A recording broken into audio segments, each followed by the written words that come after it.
it's the other one, right? Gotcha. Unfortunately, by Zoom, by the Zoom police. Okay. All right. Well, no problem. I put my little phone on in the background. Is that okay? Recording? Okay. Okay. If yeah, hopefully it works. Absolutely. We are coming back in Okay. 5 seconds. Woo. Quiet on the set.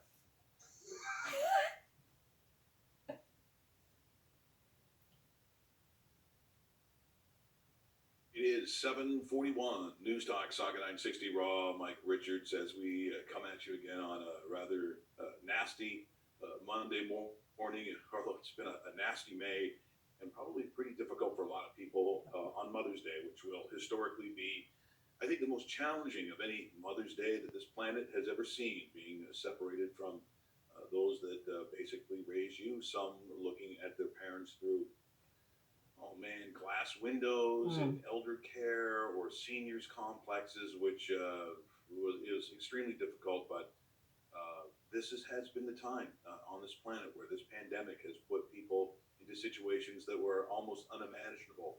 And you think of this time of day where we're more in tune with mental illness and those that suffer from anxiety or bipolar. What would this time mean for them? Because it's even more challenging, I would think, to exist when those of us who don't suffer from that, we are having our own anxieties and second thoughts and fears. And so someone who knows all about that and can take a nasty day into a great day is our great friend Esther Herbert. Ed, how are you doing, love? How are you? Good morning. So happy to see you, Mike. Dave, I'm so pleased to be on here. Thank you so much. And yes, I try to take every day and look at it, whether it's snowing in May or we've got rain pounding down or we having a lot of problems, of course, through the pandemic. It's our choice when we get out of bed, what kind of a day we are going to have. And that's not a popular thing to say to a lot of people, but I live it, I believe it, and I know that May 11, here we are, we've got snow, but it's okay. And we are in this thing together, and we have each other right now, and we have a grand opportunity to talk about positivity and how, your mental illness and your mental health need to work together to make it a better day. Well, that's a great philosophy, though. The first time I heard you say that, it sounds simple. A lot of us don't do that, which is we have a choice when we get out of bed to decide. We decide what kind of day it's going to be. I think you're fantastic. Now, speaking of you being fantastic, this is also a significant date for you, isn't it? Oh boy, yes, I'm glad you mentioned that. Thank you. Yes, May 11, 92 was the day that I took my last drink and my last cigarette. And so today makes 28 years of being sober and tobacco free, and it's a big day for me. Congratulations. Thank you. Thanks. And people will be listening this morning saying, that's interesting. So you're saying your lifelong friend does all of that. He does both those things. Now, to clarify, and this is why I think it's so important, why we love having you on, there's a difference between someone who's enjoying something occasionally, who's doing certain things as a social mechanism, as for me, I always say, for alcohol, wine and liquors and so on, it's always paired with, there's food always involved. It's like a menu choice, very social. But for what you went through and for what people go through that have, for instance, bipolar or anxiety, this is not social drinking. This isn't drinking for the sake of let's celebrate something. This is something entirely different for you, isn't it?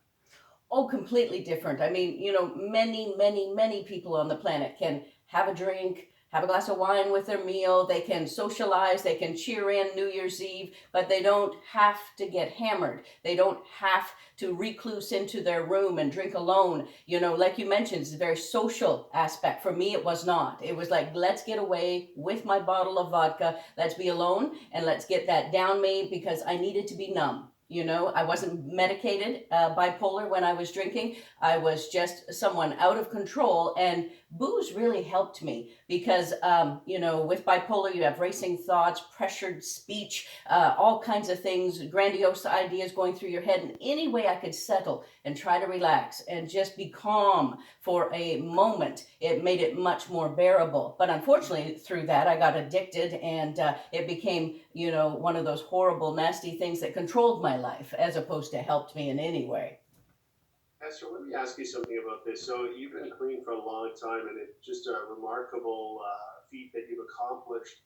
At the beginning, how tough was it to stay on that clean, straight, and narrow path that you continued to this day? Because you see here all different sort of stories about people getting back on Hmm. the wagon and all the terms and so forth. Just a massive challenge. How tough was that first week, that first month, that first Hmm. year? Even today, it's Hmm. probably not an easy thing to continue. Dave, very wise. You know, when you asked the question at first and you just ended it there with even today. So here we go. Here's my answer. The very beginning was horrible. I was a very stubborn person. I was a very loner type person, even though I'm completely social, love to get along with people, life of the party, but then I reclused. And so when I quit, I told no one and I went to work as normal. This is in a restaurant where I used to take a styrofoam cup, label it Esther, and all it was vodka. One of those huge down in Texas, 32 ounces back there, and I would drink on it all day long. And so when I quit, I'm still going to work. I'm still the temptation of going back behind the bar. Everything was there, and I had all of the DTs that everybody goes through, shaking, throwing up, everything else, and it was very, very hard. And the people just said, "Are you all right?" I'm like, "Oh yeah, I just had the flu." Blah blah blah. And so I made it through the first week that you mentioned, and I thought, "Wow, this is such an accomplishment." And then after 2 or 3 weeks of feeling like absolute crap, then it started to build. So those 3 weeks were 3 months, and then 6 months, and then you celebrate everything along the way. You never sit there and go, "Okay, well, I've done 4 months, I've arrived." No, I mean, I'm at 28 years, I have not arrived. I mean, it's an everyday challenge, and you'd be surprised. The other day, my roommate has booze up above her fridge. I was cleaning the top of the fridge. I opened up the cupboard, and I'm looking at bottle after bottle, and it was like, what a temptation. I thought to myself, and I've never been tempted here in this house before, and I thought, wow, this is really hard. And I also know that when I've had relatives come to visit me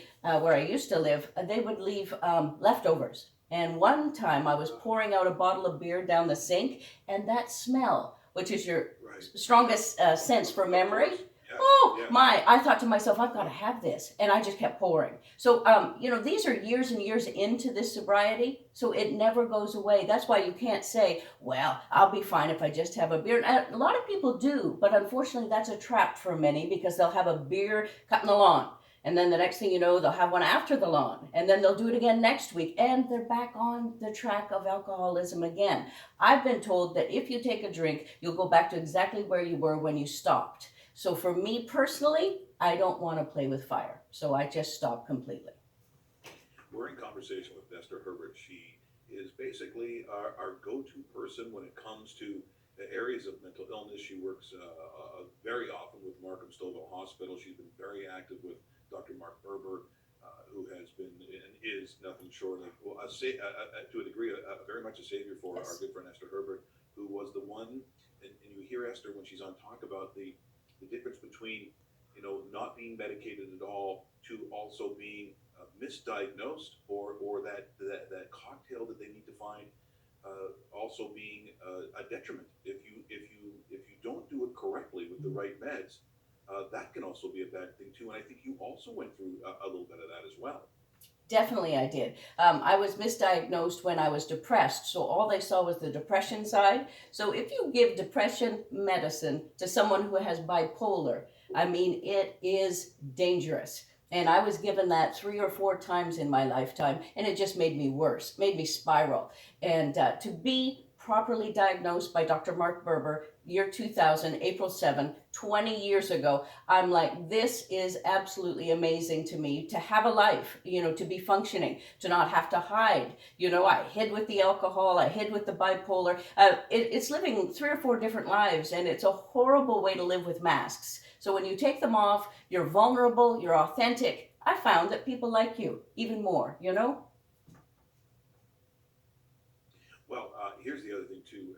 During this pandemic, I can only imagine where people who have a routine when you have some of these mental illness Mm. issues, where there's certain things that you take, there's certain things that you do, well, that gets thrown out the window. Now, you have a really, by the way, and I don't want to forget this either, what a cool and interesting story on what you do for a living. Because I really, until you told me sort of verbatim over the weekend, I was like, what are you talking about? So just so people know, she goes, well, of course, Mike, didn't you know I'm essential? I go, oh, essential. Of course, We know Esther, that. Thanks, Dave. everyone knows Esther Herbert is essential. But why do you explain to people amongst the challenges, with sometimes with medication or routine, what you do for a living and why you were deemed to be essential? You have worked every day since the announcement. Just give people a background on that. Oh, well, thank you so much. I'm so proud of my company. I'm actually wearing Brady right now. This is where I this is where I work, and I've worked there 16 years. Now, I've always worked in customer service, but our company headquarters is located in Milwaukee, Wisconsin, and they do an awful lot down there. We do, of course, smaller company and so forth, a little bit smaller up here, but we're all of the same family. And Brady's family around the world, we have 70 different locations in 33 countries and been around since 104 years ago. So we are a safety company. We build anything imaginable for safety. Now, about this pandemic, what we're doing is doing the wristbands, for patients. So they're different color coded, so they know exactly in the hospital where they are, where they need to be moved, and so forth. Visitor badges going into hospitals, 500,000 of those a day are being produced down there.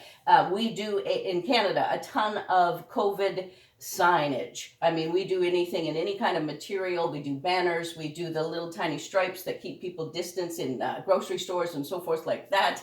It's an amazing company. Anytime there's a disaster, we're there. Anytime there's a spill in the ocean, we've got all kinds of SPC absorbent products. I mean, we do all of that kind of thing. So I was fortunate enough to work at the building where I've always worked. So for me with bipolar and routine, I love going in every single day. It's a very eerie feeling when this first started. My car was the only one moving out of the neighborhood. I mean, I made it to the 404, passing maybe 3 cars, and an hour and 15, 30-minute drive took, well, I hate to admit, but about 18, 19, 20 minutes. So, I mean, it's been amazing to get out and go and be a part of the working force and be a part of the second line for the first liners. And I'm really, really proud of that. Thank you for asking that. You're a perfect complement to the first liners too. There's a need for more Esther Herberts in the world, and we're glad you're leading that charge. So, Thank you. I got nothing else here except stay safe, be same well, continue to do what you do because you do it best. You really do.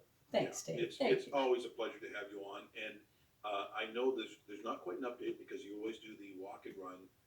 Yes. The Shoppers Drug Mart. But of course, everything got postponed. Do we have any information yet? Or are they still kind of hanging on whether they're going to be able to do that or not? Do you know?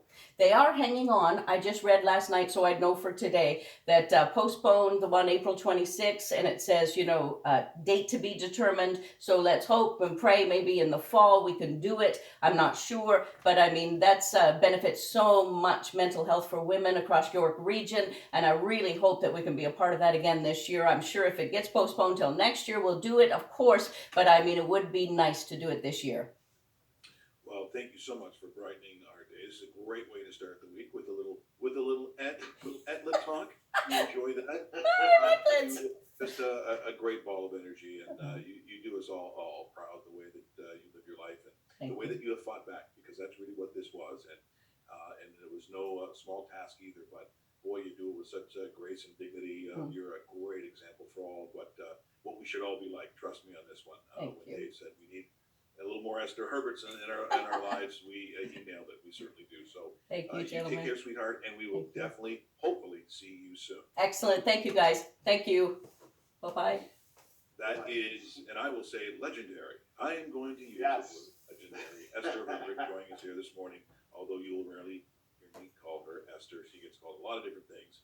But for the sake of this interview, we'll say Esther Herbert so you know who the heck I'm talking about. It is 7:55. We do traffic on the 5s, and here's Dave. Awesome. Thanks so much, Mike. That was terrific. We're looking at a little bit of circumstance in the 401 this hour. Been talking about this for a while. I don't really have any more updates on it, unfortunately, but there is.